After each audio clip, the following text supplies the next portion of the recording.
Chosen one, why does your chest tighten when Friday approaches? Why does that specific day carry a weight you can't name? Why, after all these years of faithful living, does something in your spirit whisper danger when the calendar turns to the end of the week? Stop right there. What I'm about to tell you will shatter everything you thought you knew about Friday. This isn't about superstition. This isn't about fear-mongering. This is about spiritual warfare happening in real time while you're folding laundry, while you're watching the news, while you're thinking Friday is just Friday. Listen to me carefully, beloved. Friday is not just a day. Friday is a spiritual crossroads, a trap disguised as routine, a test wrapped in the ordinary rhythms of your week. The enemy knows something about you that you've forgotten about yourself. He knows that after Thursday's exhaustion and before Saturday's rest, there's a thin place, a crack in your spiritual armor, where you're most vulnerable to deception, most open to compromise, most likely to make the one decision that could lock or unlock your destiny. Have you felt it? That heaviness settling over your shoulders as the week winds down, that strange restlessness Thursday night, that sudden urge to give up, to settle, to accept less than God promised. That's not fatigue, dear one. That's recognition. Your spirit recognizing the battlefield before your mind catches up. Something is scheduled for this Friday. Something the enemy has been planning while you were busy surviving Monday through Thursday. And heaven needs you awake, alert, armed. Before we go deeper, I want to pause and thank every single one of you who has supported this message through super thanks. Your generosity means more than you know. You're not just donating, you're helping spread light to others who feel alone in their calling. Whether you give or not, I'm deeply grateful for your presence here. Your support, your time, your attention, it all matters. And if this message resonates with your soul, go ahead and let the Holy Spirit lead your heart. Now stay with me. You cannot miss this next part. Picture Friday as a dark hallway with doors on both sides. Some doors shine like gold, they gleam, they promise, they whisper your name. But beloved, inside those golden doors, rust, decay, the slow death of everything you've been praying for. Here's what the enemy doesn't want you to know. Friday is his favorite camouflage day, quiet enough to slip in a trap, holy enough because it carries the shadow of Good Friday to catch the unprepared believer off guard. If your spirit already feels this stirring, if something in your chest is confirming these words, type "I'm listening" in the comments right now. Let heaven witness your alertness.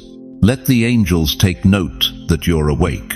Because what happens this Friday will either unlock the wealth you've been waiting for or lock you into another cycle of barely surviving. And beloved, you've circled that mountain long enough. Why do the same struggles return every Friday? Why does that person from your past text you Thursday night? Why does compromise suddenly feel like wisdom when the week is almost over? Listen to me carefully, chosen one. The enemy is not random, he is strategic. And Friday has become his hunting ground because you've been trained to think it's safe. You see, most believers prepare for spiritual warfare on Monday mornings. They armor up for the battles they can see coming. But Friday feels harmless.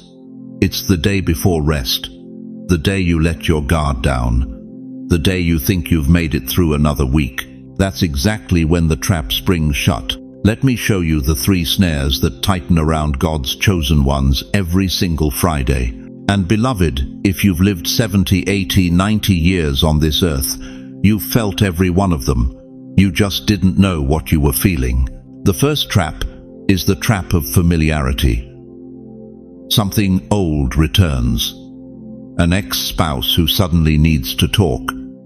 A habit you thought you'd buried 20 years ago, whispering your name. A comfort zone that feels like peace but smells like paralysis. The enemy knows that after decades of disappointment, you're tired of new. You're weary of risk. So he repackages your past and serves it to you on Friday with a bow wrapped around it. Proverbs 26:11 says it plainly, "As a dog returns to his vomit, so a fool repeats his folly." But here's what breaks my heart. You're not a fool. You're exhausted. And exhaustion makes old chains feel like old friends. Danger hides in familiar shapes, beloved. The devil doesn't show up with a pitchfork. He shows up wearing the face of someone you used to trust. He sounds like the voice of reason. He feels like relief. But strip away the decoration, and you'll find the same trap that caught you in 1987, in 2003, in 2019. You've survived too much to go backwards now. The second trap is even more insidious. It's the trap of delay. And this one is a master of disguise because it doesn't feel like a trap at all. It feels like wisdom. It whispers, wait until Monday. Sleep on it. Don't rush. You've got time. But do you? Delay is the silent assassin of destiny. It doesn't kill you with one blow. It kills you with 1,000 postponements. It kills you with reasonable excuses. It kills you with one more week, one more month, one more year of, I'll do it when I'm ready. James 4:14 asks the question that should terrify every senior saint. What is your life? You are a mist that appears for a little while and then vanishes. A mist, chosen one, not a monument, not a mountain, a mist. How many Fridays have you let slip through your fingers thinking you had more time? How many divine appointments did you reschedule because delay dressed itself up as prudence? The enemy doesn't need to destroy you. He just needs to distract you until your season expires. And now, right now, while your chest is tightening and your spirit is stirring, the third trap is already being set. It's the most dangerous one because it looks exactly like the answer to your prayers. I call it the trap of counterfeit blessings. It arrives on Friday wearing the face of opportunity. A financial windfall that requires just a small compromise. A relationship that promises companionship but costs you your integrity. A door that swings wide open, but when you step through, you realize you've walked away from your calling. 2 Corinthians 11:14 warns us, Satan himself masquerades as an angel of light. He doesn't tempt you with garbage, beloved. He tempts you with gold-plated poison. He offers you everything you've been praying for, just slightly off-center from God's will. Just different enough to derail your destiny. Just wrong enough to lock you out of the wealth that was always meant to be yours. You see, the enemy is not a destroyer. He is a decorator. He decorates traps in things you desire. He hangs your dreams on a hook and waits for you to reach for them on Friday when you're too tired to test the spirits. And if you've been waiting for decades, if you've watched door after door slam shut, if you've buried more hopes than you can count, if trust has become the hardest thing you do, then counterfeit blessings feel like mercy. They feel like God finally remembering your address. But beloved, what looks right and feels wrong in your spirit is wrong, period. Your discernment didn't die with your youth, it sharpened. And if something doesn't sit right in your gut, it's because the Holy Spirit is sounding the alarm. Listen to that alarm. It saved you before. It will save you again. Now here's what I need you to understand. These three traps, familiarity, delay, and counterfeit blessings, they're dangerous. They've derailed millions of believers. They've stolen destinies, aborted callings, and locked souls into cycles of barely surviving. But there is one trap more dangerous than all three combined. One snare so subtle, so silent, so spiritually lethal that most people fall into it without making a sound.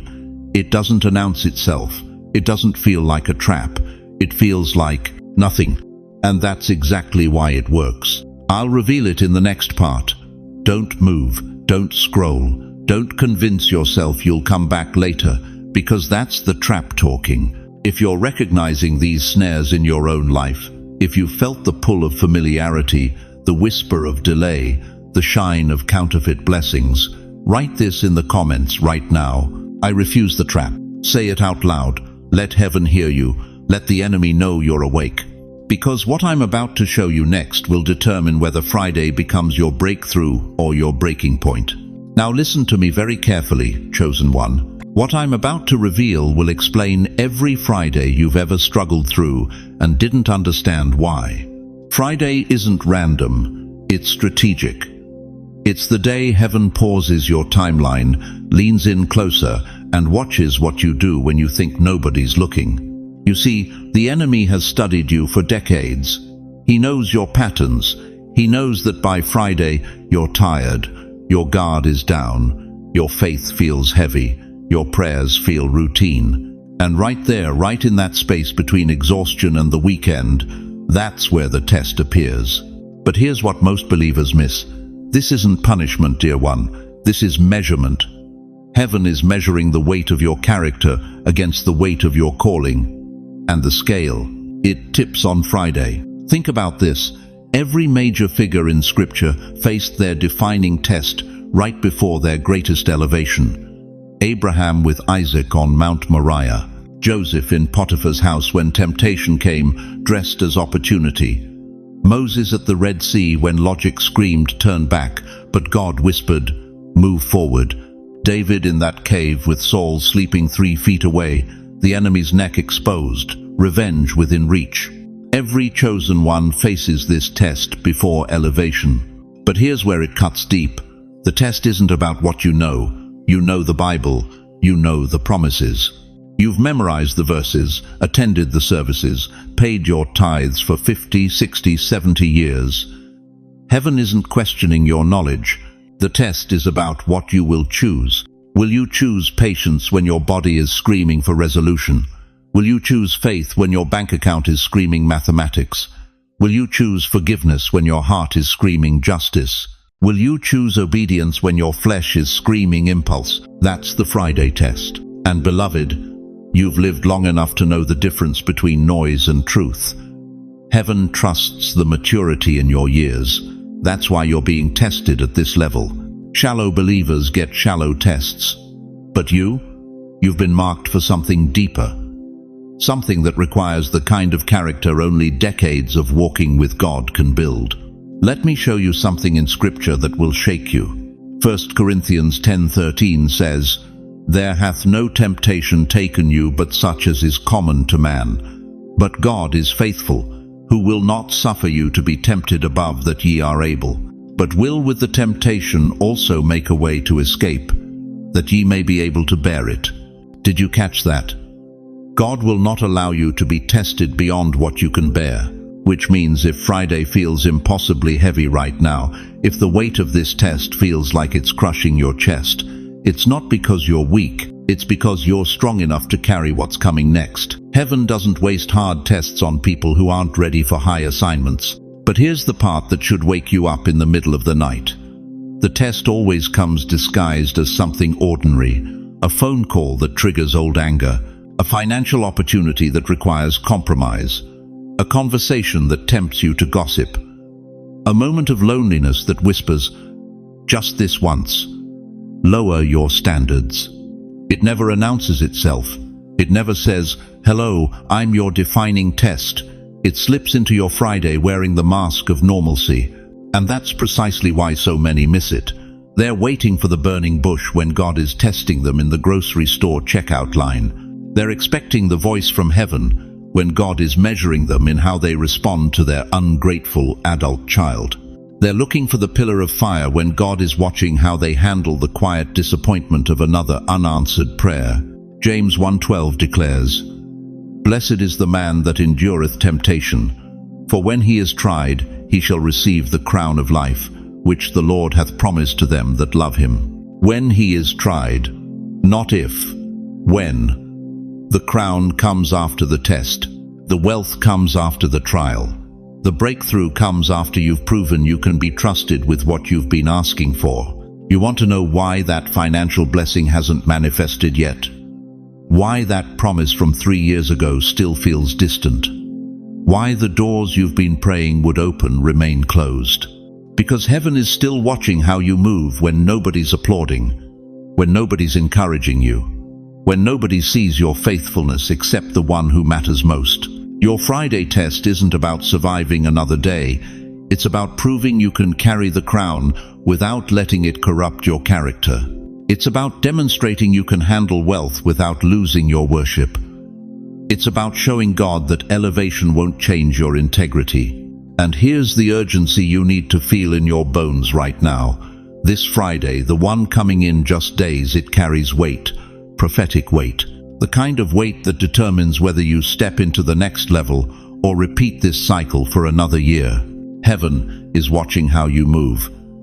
Not with judgment, not with criticism, but with anticipation. Like a father watching his child take their first steps, like a coach watching their athlete at the championship, like the Almighty watching His chosen one finally understand that the test isn't meant to break them, it's meant to promote them. So I need you to do something right now that might feel uncomfortable. I need you to say it out loud, wherever you are, in your living room, in your car, in your bed at 3 in the morning. Say these words with your whole chest.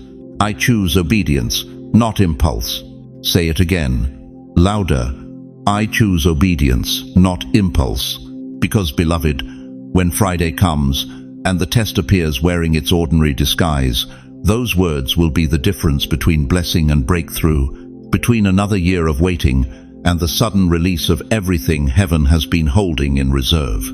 But the question burning in the heavens right now is this: what exactly is heaven watching for? What are the specific signs that you're passing this test? You know what breaks my heart?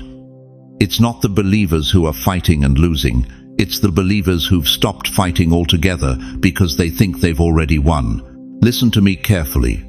Chosen one. The most dangerous trap the enemy sets isn't wrapped in fear. It's wrapped in comfort. It doesn't announce itself with thunder and lightning. It whispers in your rocking chair. It settles into your routine like dust on a mantle you stopped dusting years ago. This Friday, the enemy isn't coming for you with temptation. He's coming with something far more deadly: counterfeit peace. What is counterfeit peace? It's that voice that says, you've done enough. You've prayed enough. You've waited long enough. It's okay to stop now. It's the feeling that settles over your spirit like a warm blanket, convincing you that acceptance is the same thing as faith, that resignation is the same thing as rest. But beloved, there's a difference between God's peace and the enemy's sedation. God's peace energizes you for the next battle. The counterfeit? It convinces you the war is over when you're standing in the middle of the battlefield. Proverbs 14:12 cuts straight to the bone. There is a way that seems right to a man, but its end is the way of death. Did you catch that? It seems right. It feels comfortable. It looks like wisdom, but it leads to death.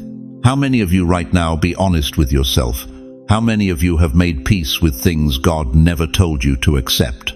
How many of you have stopped praying for that marriage restoration because, well, we're too old to start over? How many of you have stopped believing for financial breakthrough because, at my age, what's the point? How many of you have stopped expecting miracles because somewhere along the way, someone convinced you that miracles were for younger people with more time left? That's not God's voice. That's the counterfeit. The enemy doesn't steal through fear, beloved. He steals through comfort. He doesn't need to make you sin. He just needs to make you settle. He doesn't need to destroy your faith. He just needs to redirect it toward acceptance instead of expectation. And Friday is when he strikes hardest with this weapon, because by Friday you're tired. You've made it through another week. You've survived Monday's chaos, Tuesday's disappointments, Wednesday's battles, Thursday's exhaustion. And when Friday rolls around, that counterfeit peace whispers, you've earned your rest. You've done your part. Just coast into the weekend. But what if Friday isn't the end of your week? What if it's the beginning of your breakthrough? What if the test you face this Friday is simply this: will you rest in God's promise, or will you resign to your circumstances? Think about the Israelites at Kadesh Barnea. Numbers 13 and 14 tell us they stood at the edge of the promised land. Everything God had promised them was right there: milk and honey, victory, abundance. But 10 spies came back and said, the giants are too big, the walls are too high, we can't do it. And you know what happened? An entire generation died in the wilderness. Not because they sinned some great sin, but because they accepted a counterfeit peace that said, "This is as far as you go. This wilderness is your portion. Make peace with it." 40 years. 40 years of wandering because they chose comfort over courage, resignation over faith, the counterfeit peace over God's promise. How long have you been wandering, dear one? How many years have you been circling the same mountain because somewhere along the way you accepted that this is just how your life is supposed to be? But here's what the enemy doesn't want you to know. That counterfeit peace you're feeling, it's not protection, it's paralysis. It's not wisdom, it's warfare. It's not God telling you to stop, it's the enemy hoping you will. Because the moment you stop moving, the moment you stop believing, the moment you stop expecting God to do what He promised, that's the moment your breakthrough gets reassigned to someone else who's willing to fight for it. Jesus said in Matthew 11:12, "The kingdom of heaven suffers violence, and the violent take it by force, not the passive, not the comfortable, not the ones who've made peace with lack. The violent, the ones who refuse to settle, who refuse to quit, who refuse to accept anything less than what God promised." I'm talking to that grandmother right now who stopped praying for her prodigal grandson because it's been 10 years and nothing's changed.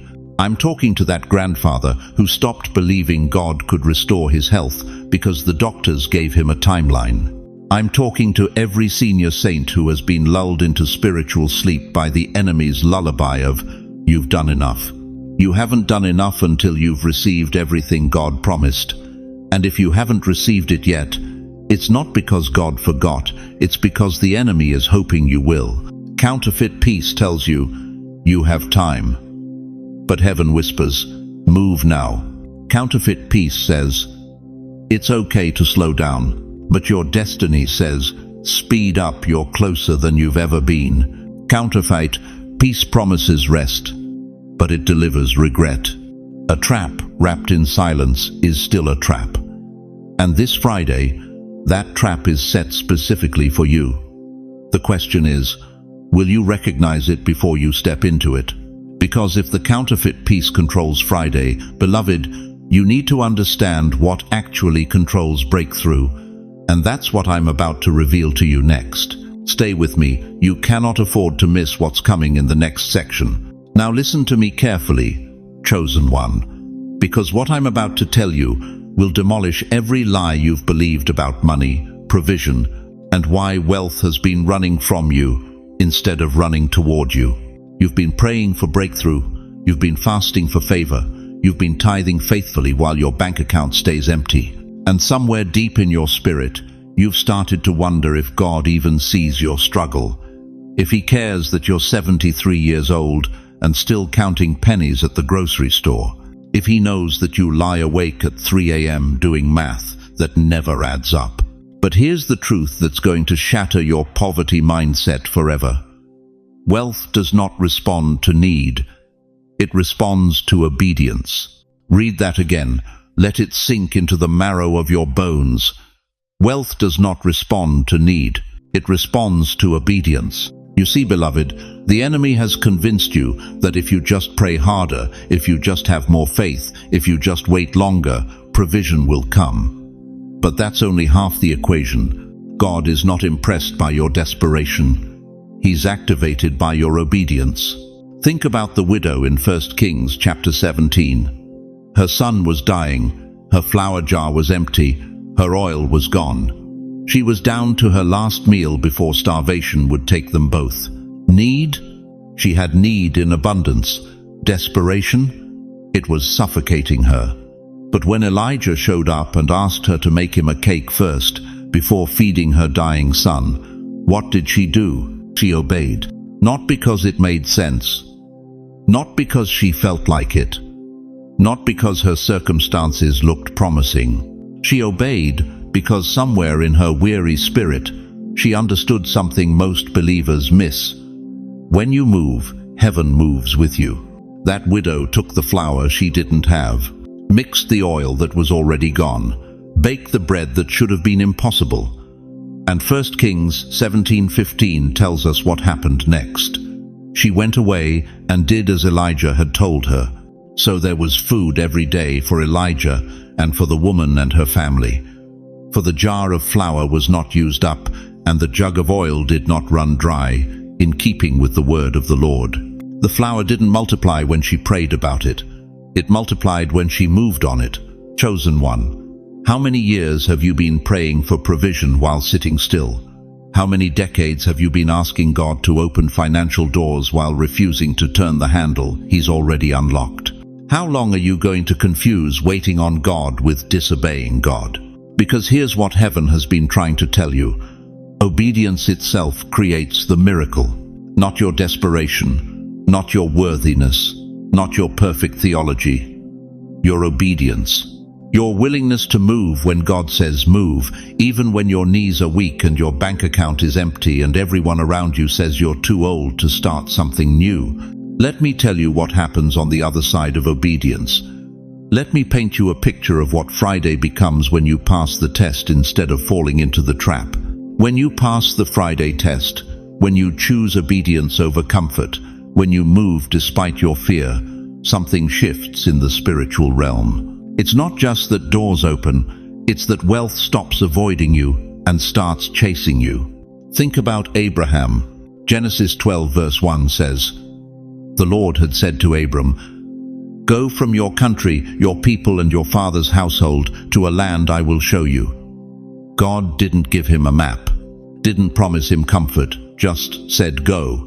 And Abraham, at 75 years old, packed up everything and moved. What happened next? Genesis 13 verse 2 tells us, Abram had become very wealthy in livestock and in silver and gold. The wealth didn't come before the obedience. It chased the obedience. You see, beloved, wealth is not just money sitting in a bank account. Wealth is a spiritual ecosystem. It's divine health flooding your body when doctors said you were done. It's restored relationships when your family was fractured beyond repair. It's peace that surpasses understanding when your circumstances scream chaos. It's supernatural provision showing up in ways that make no earthly sense. But that ecosystem only activates when you step into alignment. When you stop negotiating with God about the how and the when and the why, and you just say yes to the what. Here's what I need you to understand with crystal clarity. This Friday is your obedience checkpoint. Not next month, not when you feel ready, not when your circumstances improve. This Friday, the enemy has been whispering that you should wait, that you should be cautious, that you should protect what little you have left. But God is thundering from heaven. Move now. That business idea you buried because you thought you were too old, resurrect it this Friday. That apology you've been avoiding because pride won't let you bend, speak it this Friday. That financial seed you've been holding on to out of fear, sow it this Friday. That dream you declared dead, breathe life into it this Friday. Because on the other side of your Friday, obedience is a wealth activation that will make up for every year you spent in lack. Every decade you spent wondering if God forgot your address. Every moment you felt invisible while others seemed blessed. 2 Chronicles 20 verse 20 says, "Have faith in the Lord your God, and you will be upheld. Have faith in his prophets, and you will be successful." Success is not a maybe, it's a when. But that when is directly connected to your obedience. So let me ask you the question that will determine whether this Friday becomes your breakthrough or your breakdown. Will you move when God says move? Will you obey even when it makes no sense? Will you trust that the same God who fed 5,000 with a boy's lunch can multiply your obedience into miracles you haven't dared to imagine? Right now, as my words are hitting your spirit like lightning, declare it in the comments. Don't think about it. Don't analyze it. Just type, "I move now, I will not delay." Because, beloved, delay is the enemy's favorite weapon, and you've delayed long enough. This Friday, obedience unlocks what prayer alone couldn't access. This Friday, your movement triggers heaven's response. This Friday, the wealth that's been waiting for your alignment finally finds you. But only if you pass the test. You want to know why Friday feels different? Why that day carries a thickness in the air you can't shake off. Let me tell you something that's going to rock you to your core. The enemy isn't attacking you because you're weak. He's attacking you because you're dangerous. Listen to me carefully, chosen one. Darkness doesn't waste ammunition on empty vessels. Hell doesn't mobilize its forces against people who pose no threat. But you've been in the crosshairs since the moment you woke up to who you really are. Every financial setback that hit you right before breakthrough. Every health crisis that appeared out of nowhere just when you started walking in purpose. Every relationship that fractured the moment you got serious about God. That wasn't coincidence. That was strategy. The enemy has been studying you. He's been watching your patterns, mapping your weaknesses, noting the exact time of day when your guard drops. He knows when you're most tired. He knows which memories make you vulnerable. He knows exactly which lies you're most likely to believe about yourself. And Friday is when he strikes. But here's what's tearing hell apart right now. Here's what makes demons tremble when they see your gray hair, your weathered hands, your years of walking with God. They fear an older believer who still has fire. They fear a senior saint who refuses to retire from spiritual warfare. They fear someone who's been through enough battles to know that God doesn't lose. You see, young believers have passion, but you have proof. You've got decades of evidence that God keeps his promises. You've survived what should have destroyed you. You've outlived every curse that tried to kill you. You've buried your enemies, and you're still standing, still praying, still believing. That terrifies the kingdom of darkness. Think about Caleb, 85 years old, when he said, "Give me this mountain," Joshua 14:12. Not give me rest, not give me a rocking chair. Give me the giants, give me the battle. Give me what others are too afraid to fight for. Because Caleb understood something most believers never grasp. Your age is not your limitation, it's your weapon. The reason Friday is so dangerous is because your next step is so powerful. Your next step isn't just personal, it's generational. It's not just about you getting blessed, it's about you becoming the blessing that breaks every chain in your bloodline. It's not just about you surviving. It's about you becoming the standard that changes everything for everyone coming after you. Your next step is a spiritual earthquake, and the enemy knows it. That's why he's been trying to convince you you're too old, too tired, too damaged, too late. Because if you ever fully believed what God says about you, if you ever stepped into the authority that's been yours all along, hell would lose its grip on your family, your neighborhood, your city. But I need you to understand something that might shake you. The attack isn't coming from where you think it's coming from. The enemy doesn't always show up with obvious temptation. Sometimes he comes dressed as wisdom. Sometimes he whispers through the voice of logic. Sometimes he uses the people closest to you to plant seeds of doubt. Maybe you should take it easy. That sounds caring, doesn't it? But what if that voice is trying to stop you from running your race? You've done enough. That sounds reasonable. But what if God's saying you're just getting started? Act your age. That sounds sensible. But what if your age is exactly what qualifies you for what's next? 1 Peter 5-8 warns us, "Be sober, be vigilant, because your adversary the devil walks about like a roaring lion, seeking whom he may devour." Notice it doesn't say he's a lion. It says he's like a lion. He's an imitator, a faker, a deceiver whose only weapon is making you believe he's more powerful than he actually is. But here's the truth that will set you free. Every attack you've survived has made you stronger. Every scheme that failed against you has made you wiser. Every trap you walked away from has made you more dangerous to the forces of darkness. You're not declining, beloved. You're rising. And that rise, that emergence of who you've been becoming through decades of refinement, that's what Friday's test is designed to stop. Because what you're about to step into will require everything you've learned in the wilderness, every lesson from the valley, every truth you discovered in the fire. God hasn't been wasting your time. He's been building something in you that can't be shaken, can't be bought, can't be intimidated. Your next step will shift the spiritual atmosphere over your entire family. It will open doors that have been locked for generations. It will release resources that have been held in heaven's treasury with your name written on them. It will activate a level of favor that will make people wonder what happened to you. But there is something even heaven is waiting for. Something that will determine whether Friday becomes your defeat or your coronation. Something so critical that every angel is leaning in, every ancestor is watching, every force of hell is trying to distract you from discovering it. And that's something. That's what separates those who pass the test from those who fall into the trap. Are you ready to find out what heaven is holding its breath for? Beloved, we've walked through fire together tonight. We've uncovered the trap. We've named the enemy's strategy. We've seen Friday for what it really is, not just another day, but a divine checkpoint where heaven measures your readiness. But now we come to the part that will either set you free or leave you exactly where you've been for the last 10, 20, 30 years. Listen to me very carefully. The door of wealth stands still until you move. Not until you pray harder, not until you cry louder, not until you beg longer, until you move.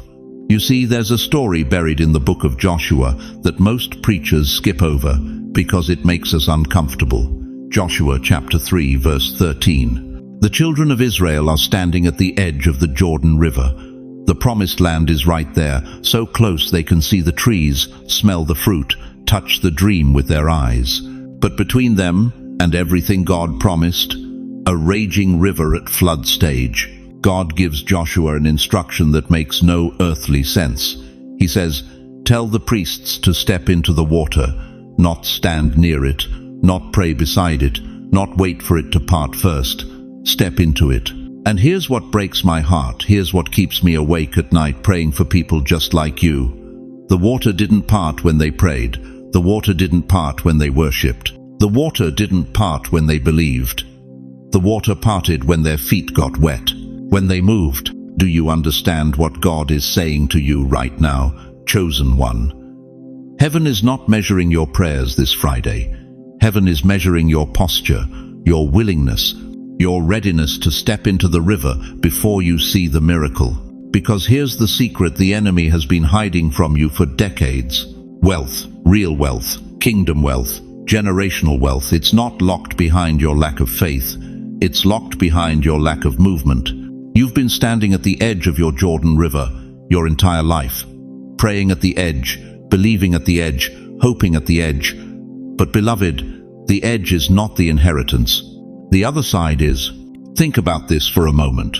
How many more Fridays are you going to waste waiting for God to move when God is waiting for you to move?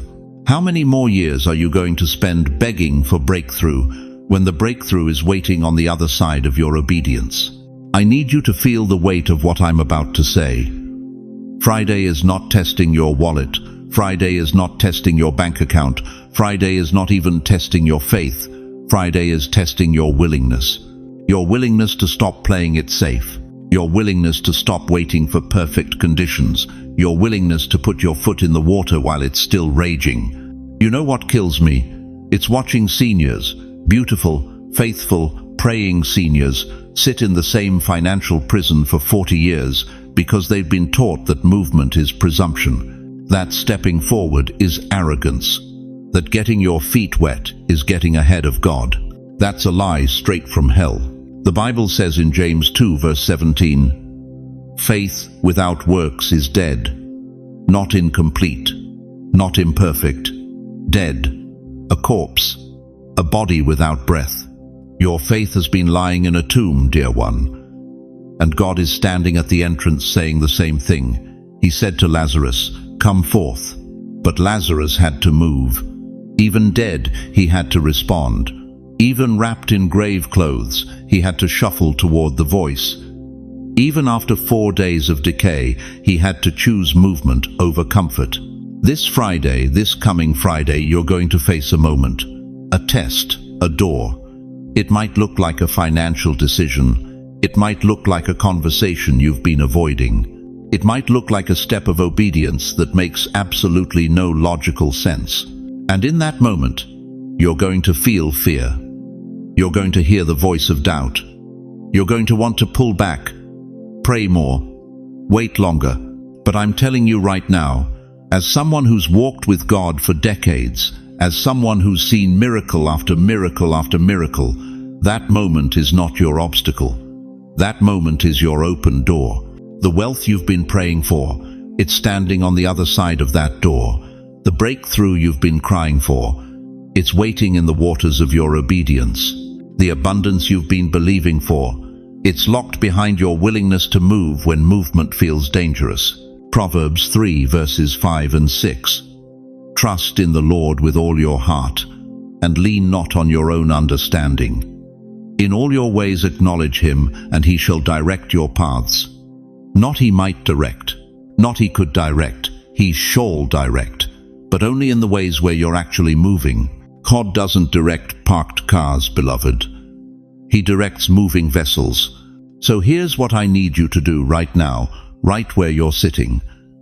I need you to stop waiting for Friday to feel safe. I need you to stop waiting for the river to part before you get your feet wet. I need you to stop waiting for permission from people who've never walked your path. Heaven is holding its breath, watching to see if you'll finally trust the voice that's been calling your name for 70, 80, 90 years. The door is open. The river is waiting. The test is here. Not tomorrow, not next week. This Friday. Whisper it in your home right now. Say it out loud so your spirit hears it, so the walls hear it, so heaven hears it. Lord, I'm ready. Then type it in the comments. Type I'm ready so heaven sees your agreement, so the angels witness your commitment, so hell knows its time is up in your life. Because what happens this Friday will determine what happens for the rest of your life. The door of wealth stands still until you move. So, beloved, the question that will haunt you or heal you is this: will you finally step into the water?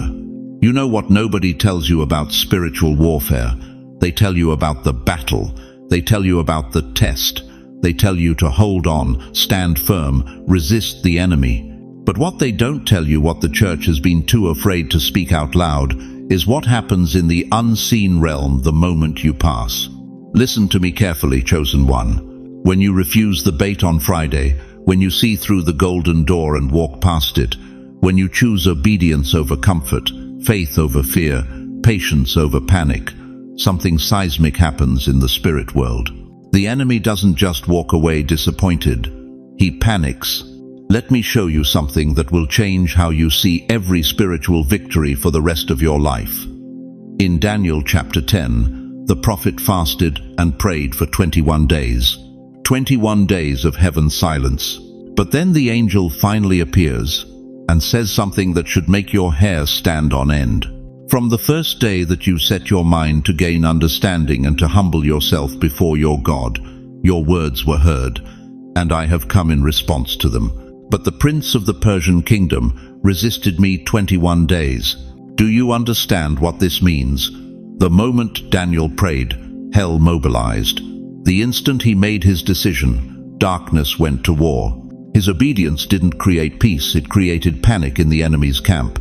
It triggered an angelic battle so intense that it took 3 weeks for the breakthrough to reach him. Your Friday test works the same way. The moment you pass that test, the moment you refuse to compromise, refuse to give up, refuse to accept the counterfeit, you don't just earn a victory, you create a vibration. A spiritual frequency that rings through both realms like a bell that cannot be unheard. Think about it.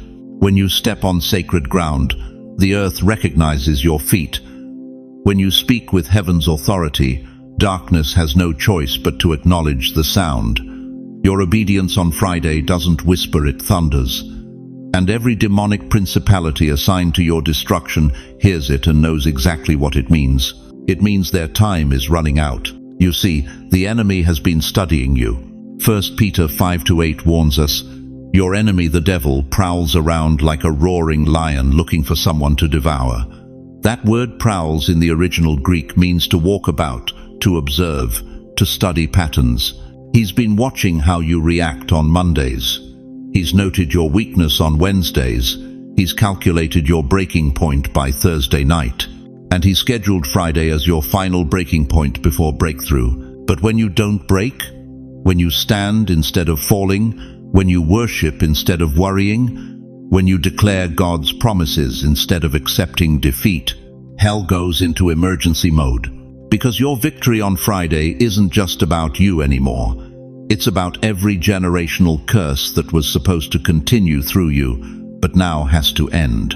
It's about every divine promise that was supposed to be delayed, but now has to be released.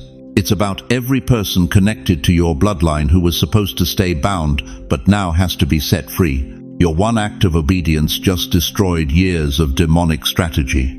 But here's what you need to understand, and this is where most believers miss it. The panic of darkness is not the threat. It's the sign. The sign that something massive is about to break open in your favor. When the enemy panics, when he scrambles, when he suddenly throws everything at you all at once, that's not evidence that you're losing. That's evidence that you're about to win so big that hell itself is terrified.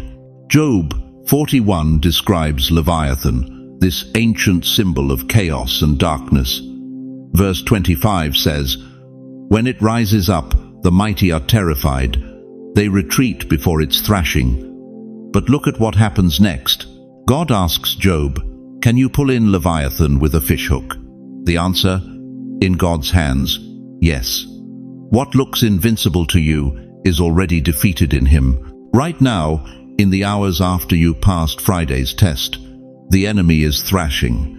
He's throwing financial pressure at you, hoping you'll panic about money. He's sending relationship conflict, hoping you'll break covenant with the people God assigned to your destiny. He's amplifying your doubts, hoping you'll second-guess the very decision that just unlocked your future. But chosen one, that thrashing isn't power, it's panic. That chaos isn't dominance, it's desperation. That noise isn't authority. It's the sound of a defeated enemy making one last attempt to convince you he's still in control. He's not. You know how I know? Because Colossians 2:15 declares that Jesus disarmed the powers and authorities. He made a public spectacle of them, triumphing over them by the cross. The enemy you're facing has already been stripped of his weapons. He's already been publicly humiliated. He's already been defeated. He's just hoping you don't know it yet. But now you do. So here's what I need you to do right now. This isn't optional. This isn't a suggestion. This is your next act of warfare. Type in the comments, "I choose victory again." Not once, not yesterday, again. Let heaven see your second yes. Let the angels witness that you're not just passing one test, you're choosing to keep passing. Let every demonic force assigned to your Friday know that you understand the game now and you're not playing anymore. Because the aftershock you're feeling, that's not your faith shaking. That's the foundation of hell cracking under the weight of your obedience. And what's about to emerge from those cracks will change everything you thought you knew about God's timing, God's favor, and God's plan for your wealth. But you have to stay awake for what comes next. Because the panic of darkness always precedes the manifestation of promise. And beloved, your promise is closer than you think. Now listen to me very carefully, chosen one. Because what I'm about to tell you is going to shatter every sermon you've ever heard about prosperity, every book you've read about financial breakthrough, every prayer you've whispered asking God to bless your bank account. You've been praying for the wrong thing. For decades, maybe 70, 80 years, you've been asking God to give you wealth. But God has been trying to tell you something far more radical, far more powerful. He doesn't want to give you wealth. He wants to make you the wealth. There's a difference. And that difference is the key to everything that's been locked in your life. You see, beloved, wealth is not a number. Wealth is not the balance in your checking account or the equity in your home or the inheritance you're planning to leave your grandchildren. Those are just manifestations. Those are just shadows. Real wealth, kingdom wealth, is a position of alignment. Let me ask you something that's going to cut deep. Why do you think some people can lose everything and rebuild in months, while others work their entire lives and still struggle? Why do some believers pray the same prayers you pray, give the same tithes you give, yet they walk in overflow while you're still counting pennies? It's not about favor. It's not about luck. It's about positioning. Think about a lighthouse for a moment. Picture it in your mind. That tall, sturdy structure standing on the edge of a cliff, waves crashing against the rocks below. Here's what's remarkable about a lighthouse. It has no legs. It doesn't move. It doesn't chase ships. It doesn't travel to where the boats are.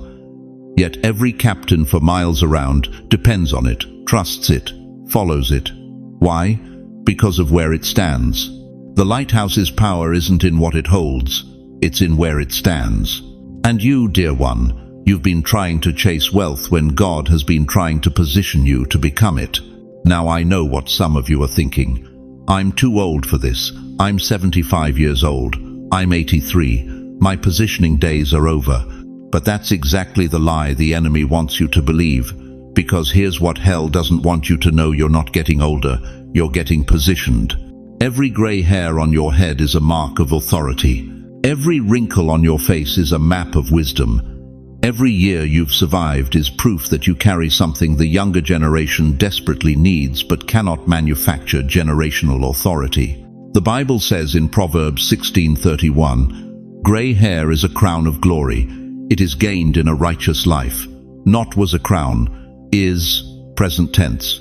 Right now, today, your age isn't your limitation, it's your leverage. But here's where most believers miss it. They think positioning is about geography. If I just lived in a different city, if I just moved to a different state, if I just had a different address. No, beloved. Positioning is about alignment. It's about standing in the exact spiritual coordinates where heaven can download through you what the earth desperately needs. God doesn't bless you with wealth. He unlocks wealth by unlocking where you stand, not what you hold. Think about Moses at the Red Sea. Did God give Moses a boat? Did he drop a bridge from heaven? No. God said, "Lift up your rod and stretch out your hand." Moses didn't need new resources. He needed new positioning. The moment he aligned himself with heaven's command, the moment he stood where God told him to stand, the impossible became inevitable. Think about David facing Goliath. Every soldier in Israel had the same stones David picked up, but they were standing in fear. David was standing in faith. Same battlefield, same giant, different positioning. And that positioning, that spiritual alignment, made all the difference between defeat and dynasty. You want to know why your prayers haven't been answered yet? It's not because God isn't listening. It's because you're not standing where the answer can reach you. You're positioned in worry when the blessing requires faith. You're aligned with scarcity when abundance is trying to find you. You're standing in yesterday's pain when tomorrow's promise needs you in today's obedience. Friday is your repositioning day. This coming Friday, God is offering you a divine reset, a spiritual recalibration, a chance to shift from where you've been standing in survival mode, in barely getting by positioning, in "I hope something changes," alignment to where heaven has been calling you all along. But here's the part that's going to blow your mind. When you get positioned correctly, you stop chasing blessings. They start chasing you. You stop begging for opportunities. They start hunting you down. You stop wondering if you matter. The world starts wondering how they ever missed you. You're not being blessed with wealth, chosen one. You are becoming the wealth. You are becoming the answered prayer for someone else. You are becoming the lighthouse that guides lost ships home. You are becoming the well that never runs dry in a desert generation. And that shift from receiving wealth to becoming wealth, that's what unlocks everything.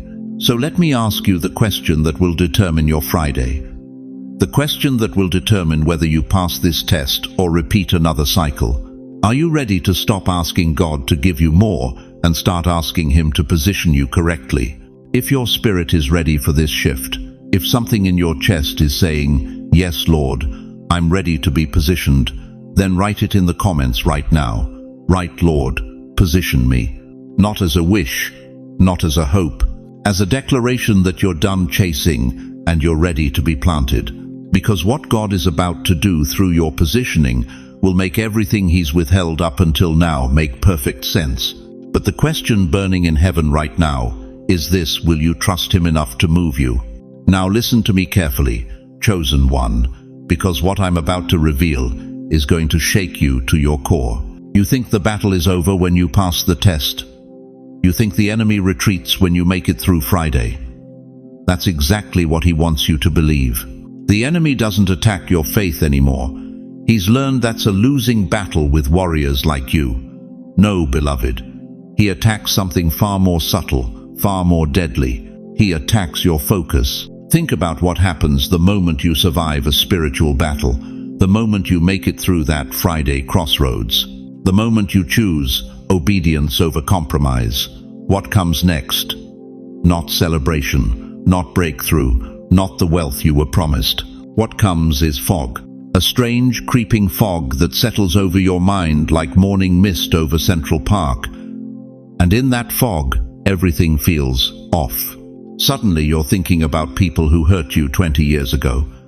Suddenly you're replaying conversations from 1987. Suddenly your mind is flooded with memories you thought you'd buried, regrets you thought you'd forgiven, faces you thought you'd forgotten. Why? Why does your past suddenly feel more real than your present? Why does nostalgia hit you like a freight train right after you've won a spiritual victory? Because distraction is the fog that rolls in after victory. Let me tell you something that's going to cut deep. The enemy studied you for 70, 80, 90 years. He knows your triggers. He knows your weak spots. He knows that direct attack won't work on you anymore because you've survived too much, endured too long, built your faith too strong, so he changed his strategy. He doesn't come at you with temptation. He comes at you with distraction. Proverbs 4:25 says, "Let your eyes look straight ahead. Fix your gaze directly before you." But beloved, how can you look straight ahead when the enemy keeps turning your head backward? How can you fix your gaze on your destiny when he keeps showing you highlight reels of your history? Here's the weapon he's using against you right now, and you probably didn't even recognize it. It's called counterfeit peace. It feels like rest, but it's actually paralysis. It feels like reflection, but it's actually regression. It feels like you're processing your past, but really you're being kept from your future. You know that sudden wave of loneliness that hits you Thursday night or Friday morning? That's not random. You know that emotional heaviness that settles on your chest for no apparent reason? That's not depression. You know those old memories that suddenly feel fresh as yesterday? That's not nostalgia. That's warfare. The devil knows he can't make you deny Jesus. So instead, he makes you delay your obedience. He can't make you quit the faith. So he makes you question your timing. He can't destroy your calling. So he distracts you from walking in it. Think about Martha in Luke 10. Jesus himself was sitting in her living room. The Son of God was teaching in her house. But where was Martha? In the kitchen, distracted by good things while missing the God thing. And Jesus had to tell her, "Martha, Martha, you are worried and upset about many things, but few things are needed, or indeed only one. One thing. Focus on one thing. But the enemy will give you 70 things to think about, 70 reasons to look backward, 70 memories to process, 70 regrets to relive, 70 relationships to analyze. Why? Because while you're looking back at 70 things, you're missing the one thing God is doing right now. Here's what breaks my heart. Some of you passed the Friday test. You made the right choice. You said no to the golden door with rust inside. You chose obedience over compromise. But then the fog rolled in, and you've been standing in that fog for days, weeks, months, thinking about everything except what God told you to do next. The distraction didn't come before your obedience. It came after. That's how you know it's a weapon. Jesus understood this. In Matthew 16, right after Peter declared Jesus as the Christ, his greatest moment of spiritual clarity, what happened next? Jesus started talking about going to Jerusalem to die. And Peter, the same Peter who just had divine revelation, suddenly became a mouthpiece for the enemy. "Never, Lord, this shall never happen to you." And Jesus had to turn and say something shocking. "Get behind me, Satan. You are a stumbling block to me. You do not have in mind the concerns of God, but merely human concerns." Peter went from revelation to distraction in 30 seconds. From spiritual clarity to satanic suggestion in one conversation. How?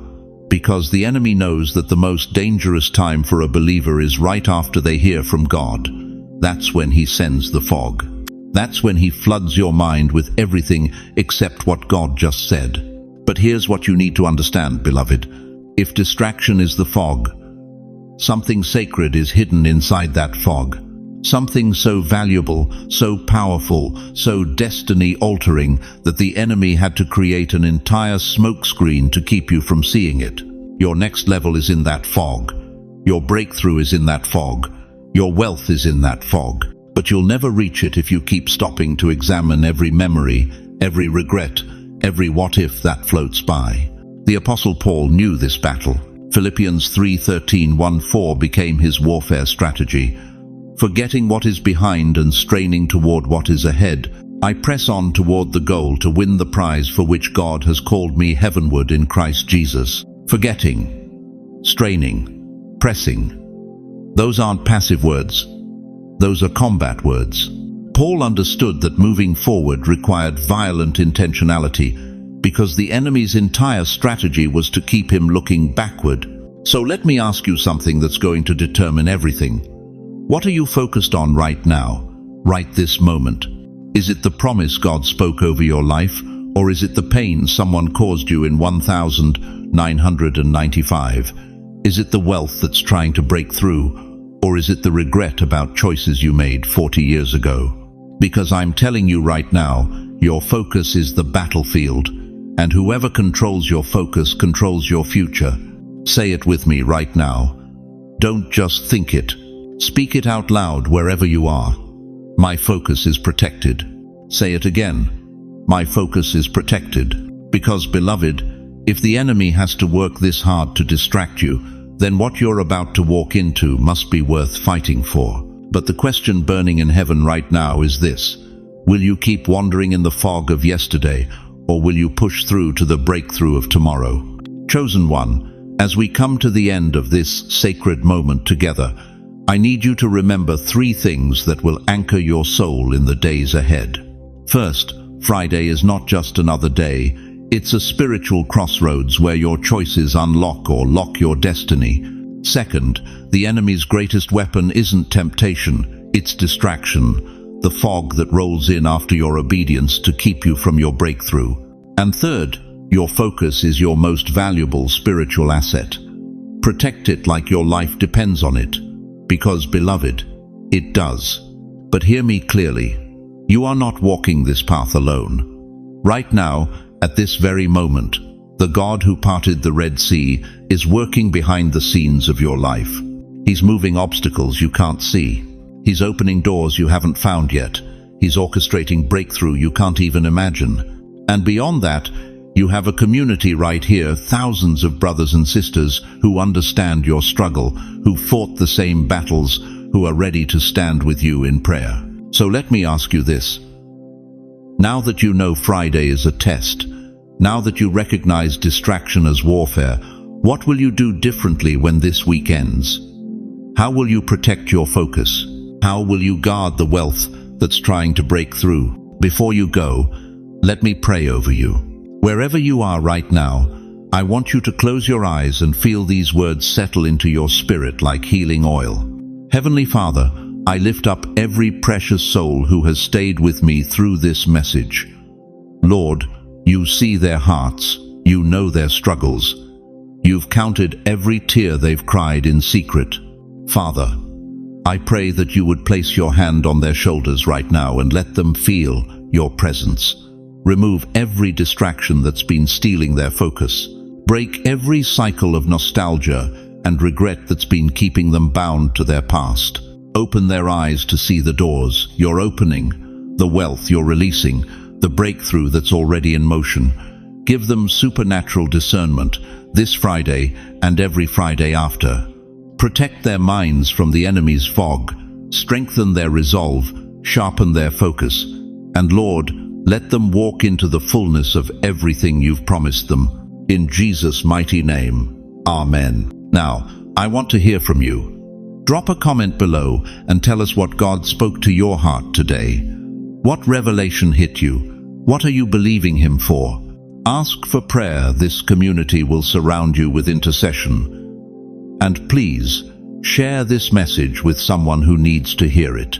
There's someone in your life right now who's wandering in that fog of distraction, and they need to know they're not alone. Thank you for staying with me through this entire journey. Your time is precious, and you chose to invest it in seeking God's truth. That tells me everything I need to know about your heart. If you haven't already, subscribe to this channel and ring that notification bell.